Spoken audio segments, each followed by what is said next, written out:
अनार की इस प्रजाति को पहाड़ में दाड़ू कहा जाता है।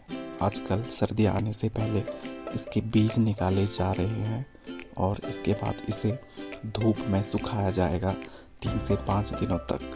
3 से 5 दिनों में ये लगभग पूरी तरह से सूख जाएंगे और इसका यूज़ किया जाता है दाल को बनाने में, चटनी बनाने में, और चटनी इससे खट्टी बन जाती है जो कि बहुत ही टेस्टी होती है। और पकौड़े बनाने में भी इसका यूज़ किया जाता है। बाज़ार में इसकी कीमत लगभग 300 से 400 रुपये प्रति किलो के आसपास होती है और ये पहाड़ में सभी जगह ये प्रैक्टिसेस की जाती है सर्दी आने से पहले। इस तरह से इसे 3 से 4 दिनों तक सुखाया जाता है और 3 से 4 दिनों में ये सूख के पूरी तरह से तैयार हो जाते हैं।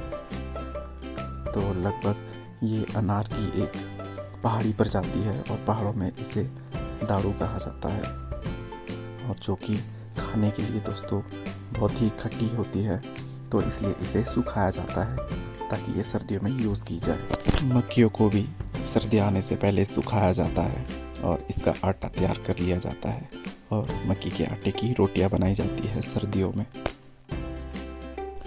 सेब के खेतों में लगी इन दालों को भी अच्छी तरह से सर्दियां आने से पहले सुखाया जाता है और सर्दियों में यूज़।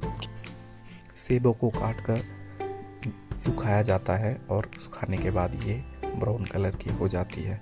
इसे पहाड़ी भाषा में बोई कहा जाता है और ये हरे सेब यानी कि गोल्डन सेब को काट के बनाई जाती है और धूप में सुखाकर ये बोई बनकर तैयार हो जाती है। आजकल अक्टूबर के महीने में घास को दोस्तों इस तरह से काट के ज़मीन पर बिछा देते हैं और 9 से 10 दिन तक इसे धूप में सूखने के लिए रख दिया जाता है और इसके बाद इसे इकट्ठा करके बिंडों के रूप में बांध दिया जाता है। बिंडे छोटे छोटे कलेक्शन होती है घास की, तो उसे बांध के यूँ फिर सर्दियों के लिए स्टोर कर रखते हैं, क्योंकि दोस्तों सर्दियों में घास की कमी हो जाती है। तो सर्दियों में यही घास पशुओं को खिलाने के काम आता है। तो आज के अक्टूबर के महीने में घास को यूँ बांध देते हैं और फिर सर्दियों के लिए स्टोर कर लेते हैं ताकि पशु सर्दियों में खा सके। ये घास सूखा होता है, सूखा होने के बाद ही पशुओं को खिलाया जाता है। सेब के बाद अब बारी है परसिमन यानी कि जापानी फल की हार्वेस्टिंग की।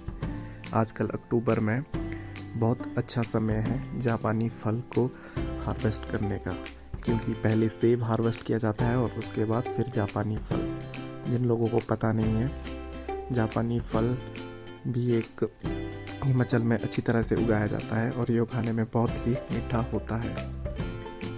तो इसे इंग्लिश में परसिमन कहा जाता है और हिंदी में जापानी फल, और ये बाज़ार में दोस्तों काफ़ी अच्छा बिक जाता है।